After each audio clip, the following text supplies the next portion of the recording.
Welcome to Mott MacDonald's podcast, Nature Positive, The Inside Story. Today's episode is a bit different. We have Kieran Murnane, Aimee Jones and Natalie Harvey from Mott MacDonald sharing their perspectives on what they hope to see from senior industry leaders. So don't forget to subscribe and most importantly, enjoy this episode. Great. So really excited to be joining you both today for this Nature Positive podcast, this early careers takeover of this series. So Natalie, do you want to give us a bit of an introduction into yourself and a little bit about your role? Yeah, sure. So I'm Natalie Harvey. I'm a senior social value consultant at Mott MacDonald. I guess if it's useful, I'll kind of provide a bit of context in terms of how my role relates to what we'll be talking about today. That'd be brilliant, yeah. So social value is all around delivering positive benefits for communities. And a key aspect of that is related to environmental protection and climate change. So if we're thinking about a UK context, within the UK, we've got the UK social value model. And me and my team at Mott like to see it as a bit of a representation of the UK government's kind of priority areas in relation to social value. And it's also a framework that is used in public sector procurement. So procurement for public sector projects. And one of those elements is fighting climate change. So environmental protection is kind of key to social value delivery in the UK, but not just specifically to the UK, also internationally. In Australia, their social value or their wellbeing framework also has environmental protection under it. And other areas like the Netherlands, the USA also cite environmental protection as part of their social value policies. So although I might be speaking from a UK context, as that's kind of where my background is, but it's not to say that it's not relevant internationally. So handing over to Aimee, tell us a bit more about your role at Mott and how it relates as well, I guess. Yeah, really excited to be here with you both. I'm Aimee Jones, a civil engineer degree apprentice working at Mott MacDonald.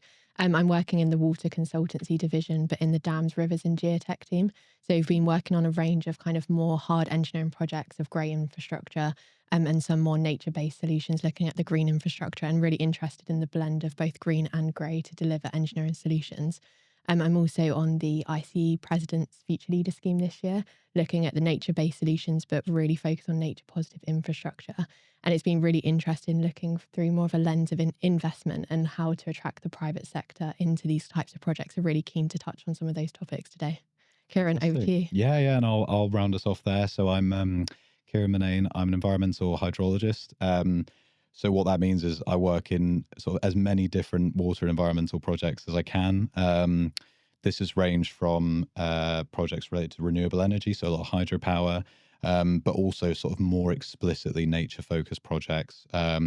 Most recently working on a Ofwat Innovation Fund project, looking at how we can mainstream nature-based solutions in the UK and elsewhere. So yeah, really excited to be talking to you both today about this topic. And I think it'll be really interesting to get an early careers perspective on all of this, and yeah, definitely bring some fresh ideas to a sort of very well-trodden area. So yeah, looking forward to it. So today, I think we're all really keen to talk about a sort of range of areas. I think we'll touch a little bit on environmental policy and how that sort of interlinks with other policies, but also particularly from a social point of view, as well as the implementation of that policy. We're also really keen to, again, touch on social value and think about how that can help with both sort of biodiversity sort of focused initiatives, but also thinking about climate change as well. And then I think also it'd be good to touch on how we can make nature positive a bit more business as usual activity. So yeah, let's see if we can cover those topics today. Starting off, I think I'm really interested in sort of why these nature focused policies that we have in the UK, so ranging from local nature recovery strategies, which may be a council-driven activity, all the way through to biodiversity net gain, which is more of a developer-led initiative. And I think it's interesting to think about why these are so fragmented and how they can link together. Yeah, so I think on that point of policies and making sure that it gets down to the project level as well as the community level, I think there's a risk that some of the policies become almost a tick box exercise. And, you know, projects are doing it because we have to do it, not because of the value that it brings. And I think that it's really important that when we're implementing the policies on the ground, that it's actually looking at what is the best solution to put in place with these constraints in place to get the best value, rather than just ticking the box to say we've we've achieved this on the project. And I think that links a lot with the social value and policy as well, to make sure that you're getting the actual value rather than just you're getting the numbers. Yeah, 100%. I think it's a discussion that myself and the wider social value team have time and time again. We find that tick boxing is very much related to kind of, in regards to social value anyway, you kind of tend to tick box if your social value maturity is pretty low. So it's kind of raising that maturity, and also just bringing people along on the journey with you to stop those people working on the projects from just, having a tendency to go for the tick box and actually deliver some meaningful impact in these areas. Is to kind of bring them along on the journey with you, right? Tell the story. How does it relate to you? How does it relate to the stakeholders? How does it relate to the wider community that the projects you're delivering impacts? And it's just kind of bringing them on that story and that journey with you as well, really. And also the clients on that journey, because I think if the client really values getting the value out of it rather than just hitting those numbers, then they may be interested to invest more into that to get a better outcome rather than just what they need to do. And also then maybe putting more time into it to engage with the community or get the best output as possible. Yeah, exactly. Clients as well as our supply chain as well, really. We have to make sure that our messaging passes down from the top down and it goes all the way through. And it also even just kind of joins up from the top to the bottom, ending up at the kind of like the bottom level by engaging or sharing that learning with wider communities and people on the ground, essentially. Yeah, absolutely. And I think sometimes we maybe undermine or maybe don't consider enough the sort of social aspects of these projects. So often with biodiversity or climate or any sort of environmental focused project, we're so focused on the sort of environmental outcomes that we can forget about, the fact that, the social aspects of this are both a really key potential benefit, of these projects. I mean, looking at,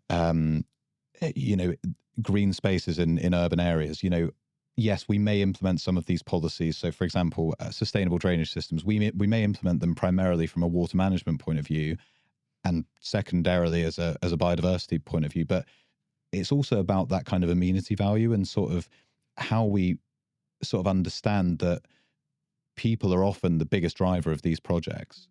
We can be so often focused on, sort of the more sciencey aspects to this, whereas actually what we need that social science. We need that sort of behavioral change, understanding, and we need those people. We need to be working with those people, not just on the projects we're working on, as a communication piece, but also, we need those people sort of helping with policy development, helping with, the creation of these initiatives, because that's how it will really sort of feed into that bigger public attention of, let's drive these projects forward because they're important to us as people, not just to the environment. Yeah, definitely. And I think the point you said of kind of environmentalists and engineers kind of getting drawn into the sciencey aspects and almost the detail of what you're working on. And I know engineers have a tendency of getting very drawn into the calculations or the detail of what you're working rather than looking at the bigger picture and the outcome that you're delivering. And I think what you said about having social value and nature hand in hand is really important, almost looking at nature positive and people positive. Because I think, like you said, Kieran, to get that more widespread public engagement, you need to have it from a people perspective. Almost, I guess people are selfish. They like to think of how does it impact me? What value does that bring to me and my family?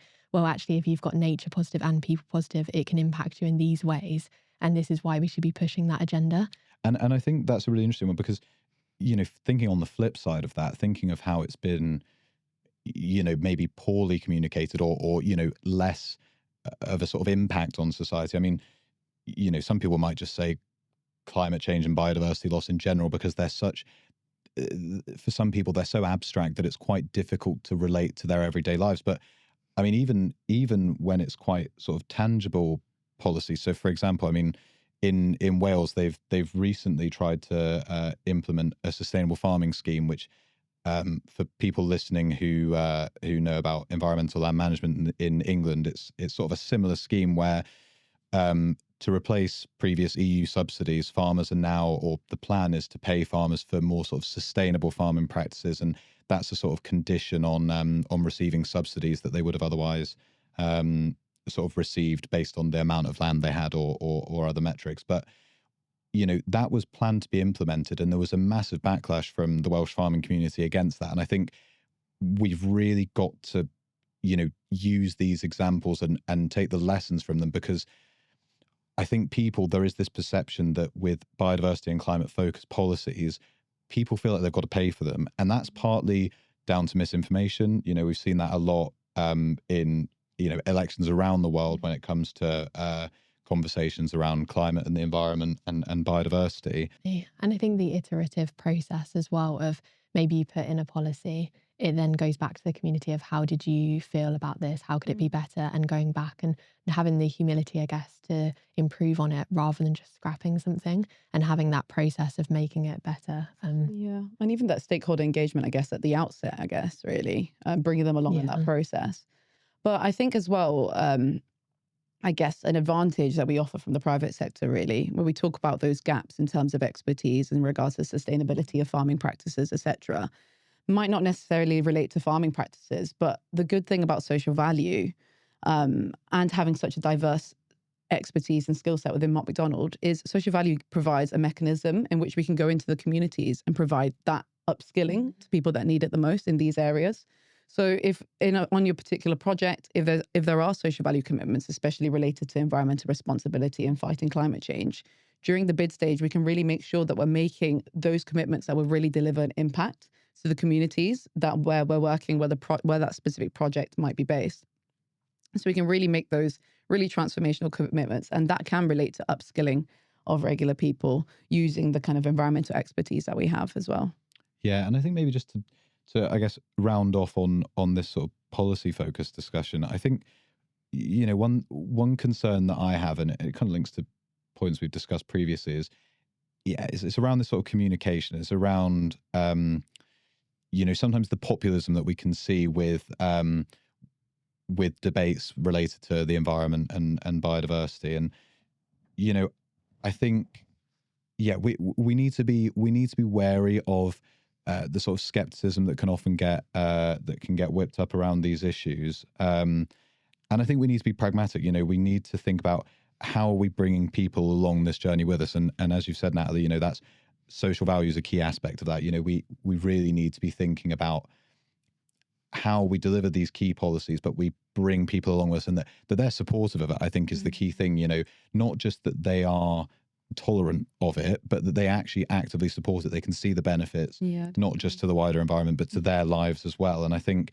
we shouldn't necessarily undermine the sort of role that early career professionals play in this. So I know, Aimee, you and I have done some work previously on trying to get sort of younger voices in these kind of debates, and tried to do a lot of advocacy on that, because I think there's a lot of benefit to the sort of, I guess, the lack of baggage that young people in this or in any sector have. And sometimes I think bringing that sort of more simplistic or not even simplistic, it's more of a straightforward fundamental view of the way things should be, can actually be really useful, because sometimes I feel like as you go through your career and you kind of you sort of develop your way of thinking, and that's it. And it can be sometimes quite difficult to get out of that. Whereas, I think it's really useful to kind of have these fresh perspectives and a bit more challenging. And I think that's where reverse mentorship is really, really good, because you could have an early career professional that's raising like lots of bold ideas, and then a senior leader might be able to give a slightly different perspective that maybe we haven't thought of, and vice versa. I think that's quite a powerful way to drive change. And I think definitely just on topics like biodiversity, it's so important to young people. It really feels like it's sort of, it almost feels in a way like it's part of our sort of DNA to care about this, because it's been so ingrained in sort of the sort of images that we see on social media and the kind of discussions that we've had. So I definitely think in the context of that, we're in a unique position to really push forward these issues. I think there's a really big opportunity coming up as the private sector and businesses start thinking about how they will become resilient to climate change, and start thinking about how to make themselves more adaptable to the future. Sorry. And I think it's really important that when we have this opportunity, that there's a risk there that the private sector will start investing heavily in great infrastructure, but we really want to be pushing green infrastructure as well, and how we can get nature-based solutions onto the table as a reliable solution. And I think we really need to be thinking about the evidence, both from a technical perspective and a financial perspective. And especially when delivering these types of solutions, that we're comfortable kind of selling them to our clients, and that we've got the resource capacity to do that. But I think the skill set is a really big challenge that the industry is facing, whether that's from an engineering perspective or an environmental perspective, and how we can kind of attract more young people into these types of industries and these types of projects. Yeah, absolutely. I mean, because the thing is, I mean, in the water sector, for example, there's huge push towards sort of more nature-based solutions, a bigger focus on nature recovery. Obviously, we've got mandatory biodiversity net gain, which obviously doesn't just affect the water sector, but affects housing and infrastructure and all sorts of sectors. But I think it's about that. It's about giving that certainty to people who are thinking about getting involved in this area. Inevitably, people may be really interested in environmental issues, they may be really interested in contributing to nature recovery and to to biodiversity enhancement, but equally they need the certainty that they're going to be able to have a job that is going to allow them to do that, and that they can be certain of. And I think that's really key, because at the moment we are starting to see this as a resource constrained sector. We've got all these different sort of nature focused policies, as I mentioned before: biodiversity net gain, local nature recovery, a big push on sustainable drainage systems, environmental land management. The list kind of goes on. The problem is that we don't necessarily at the moment have the people to deliver that. And this isn't, this is something which other sectors have seen as well, but this isn't something that we can fix overnight. You can't train a civil engineer or an environmental scientist or a social value consultant.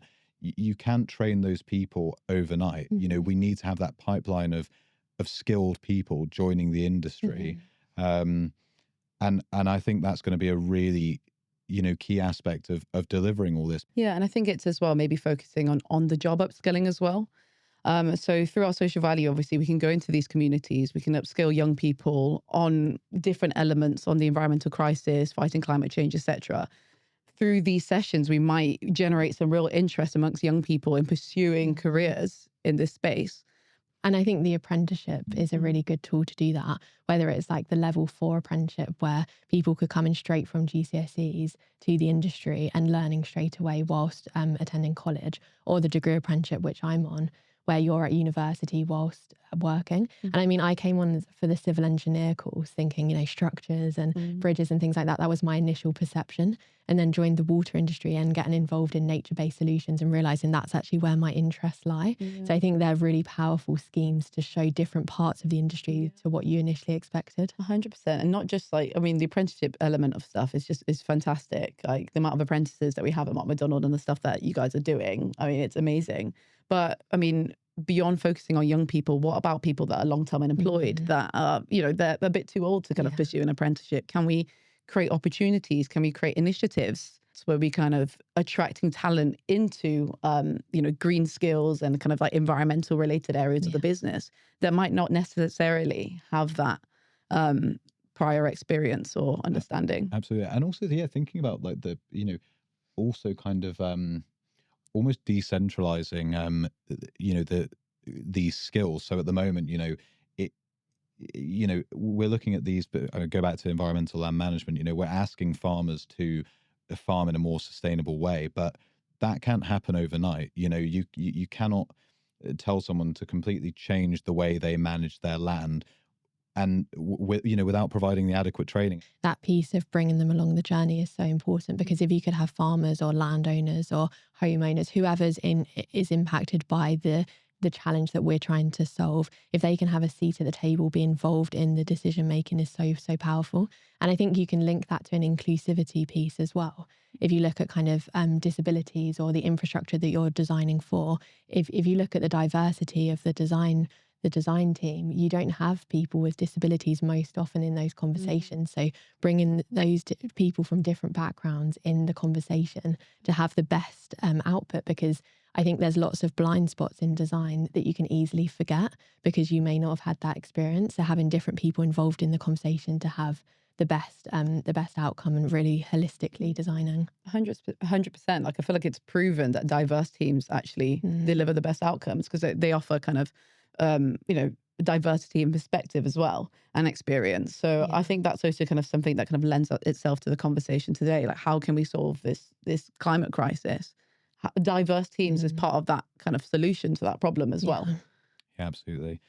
And I guess just wrapping up, Natalie, obviously, we're doing this podcast because we want to kind of make our voices heard. So I guess for listeners and particularly sort of more senior leaders, also externally, what would be sort of your key takeaway from this? What do you want them to hear and what kind of actions do you want them to take away and sort of work on?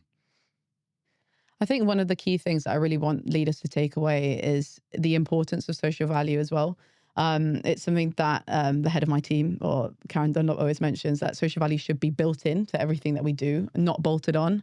It should start at the very early stages from stakeholder engagement all the way through the project to project handover, and it has lasting effects in terms of the community. And I think social value offers a perfect mechanism as well to be able to deliver some of these crucial areas that could help solve this issue. It kind of, through the social value that we're committing to on our projects, we can make commitments to actually upskill communities, to upskill small, medium enterprises within the community, to upskill supply chains, to upskill young people, to upskill clients as well. So it kind of really kind of happily lends itself over to this upskilling piece as well. I just kind of take social value a bit more seriously rather than kind of maybe viewing it as a tick box exercise, which I find that a lot of people within the business tend to do as well. Yeah, and definitely moving away from that nice to have mentality, Exactly. which it shouldn't be. No, for sure. What about yourself, Aimee? What are your sort of key takeaways for people to? So I think from a senior leadership perspective, and I think there's a tendency, like I said before, that we're very focused on cost and program, and with health and safety is a very big cultural change, I think, in the industry, and making sure that we're having health and safety at the forefront of mind. But it would be challenging clients from a sustainability perspective, a nature, biodiversity, and a people perspective as well. And making sure that we're challenging that early on in projects, but also throughout every single decision that's being made. I think when something comes up with health and safety on a design, if you're looking from an engineering perspective, we won't question, but to challenge it, we'll do it because it's about people's safety on site or during the life cycle of that asset. But we should be doing the same from a nature and sustainability perspective because the climate crisis is going to impact everyone. So I think we should be challenging that really early on in projects, but throughout small decisions. Maybe it's a bigger decision if it's a conceptual design where the consultancy has a bigger impact. But even in detailed design, something that might seem like a really small change, if that happens a million times, it's a really big impact.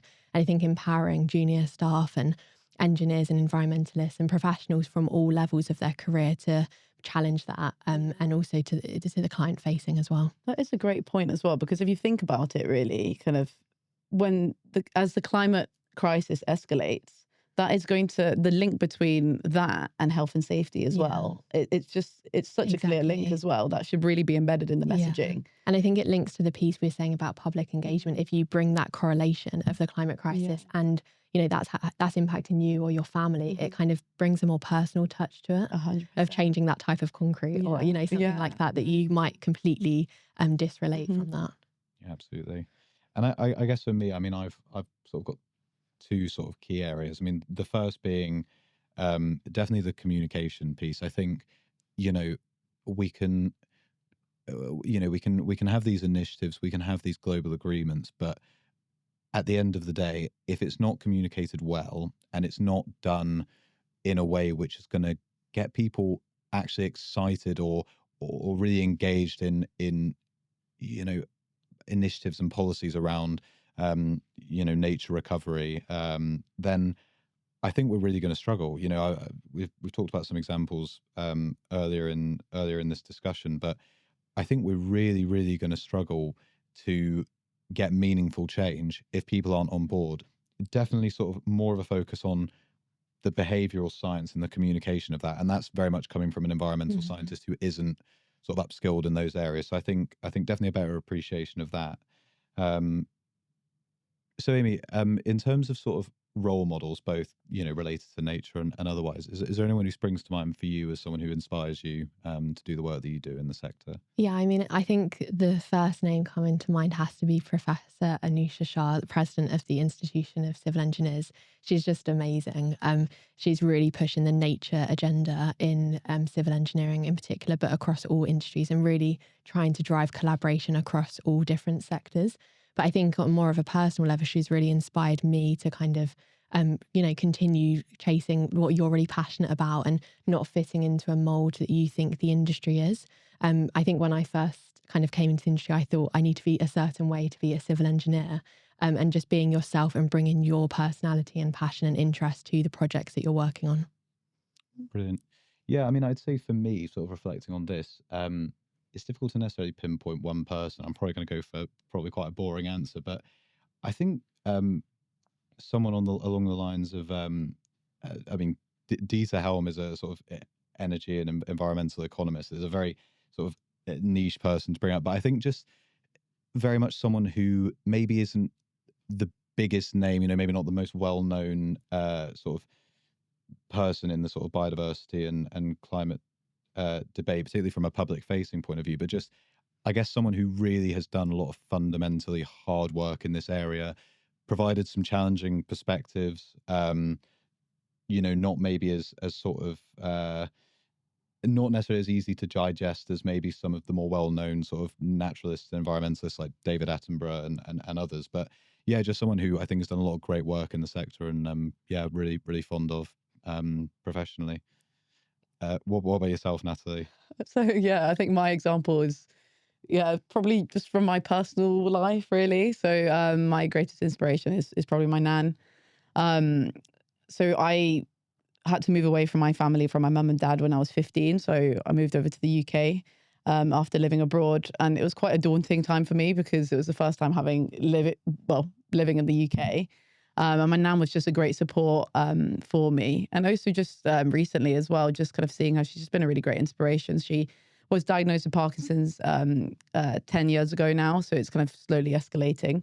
And despite not having any kind of feel on the right-hand side of her body, she really just is so keen on kind of pushing herself. And she's so resilient in terms of just making sure that she doesn't want to let this disease kind of defeat her. She's still kind of going to body pump classes at like her local gym, which has been great. I mean, usually when I go and visit her, she's like, "Come on, Natalie, we're going to body pump." I'm like, "God, man, no." So I don't know, just from that kind of resiliency aspect and just not letting kind of anything kind of stand in your way. Really, that's just been a really, nice inspiration for me. Great. Well, thank you both. I've really, really enjoyed the discussion today. I think we've covered a lot of ground. I think we probably could have gone even further. I know, it's difficult to sort of compile all of the sort of opinions and thoughts that we have into the time we've got. But yeah, just really enjoyed the discussion, and hopefully our listeners will enjoy. So thanks a lot. Thank you both. Really enjoyed the conversation. Yeah, it was really great. Yeah.